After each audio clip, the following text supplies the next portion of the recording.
ഒന്ന് രാജാക്കന്മാരുടെ പുസ്തകം 17-ാം അധ്യായത്തിൽ ദൈവശബ്ദം കേട്ട് കെരീത്ത് തോട്ടിനരികെ ഒളിച്ചിരിക്കുന്ന ഏലിയാവ് ഇതാ തനിക്ക് രാവിലെയും വൈകുന്നേരത്തും അപ്പവും ഇറച്ചിയും കൊണ്ടുവന്ന് കൊടുക്കേണ്ടതിന് വേണ്ടി ദൈവം കാക്കയോട് കൽപ്പിച്ചിട്ടുണ്ട്.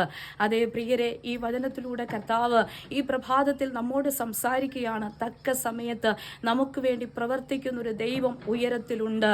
അതേ, മനുഷ്യൻ തരുന്നതിനും പ്രവർത്തിക്കുന്നതിനും ചെയ്യുന്നതിനും ഒക്കെ കണക്ക് പറഞ്ഞു വരുമ്പോൾ ഇതാ നമ്മോട് കണക്ക് പറയാതെ നമുക്ക് വേണ്ടി അതാത് സമയങ്ങളിൽ അതേ ദൈവം നമുക്ക് വേണ്ടി പ്രവർത്തിക്കുന്ന ദൈവമാണ്.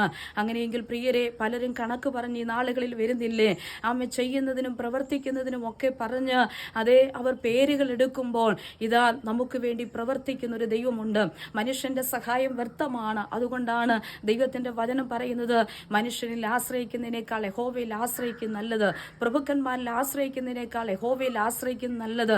ദൈവത്തിൽ ആശ്രയിക്കുമ്പോൾ കണക്ക് പറച്ചിലുകളില്ല.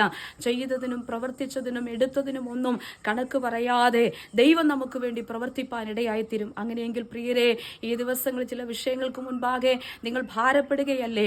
അങ്ങനെയെങ്കിൽ അങ്ങനെയുള്ള ചില പ്രിയപ്പെട്ടവരോട് ഈ വചനത്തിന്റെ അടിസ്ഥാനത്തിൽ ഇന്ന് പ്രഭാതത്തിൽ കർത്താവ് സംസാരിക്കുകയാണ്.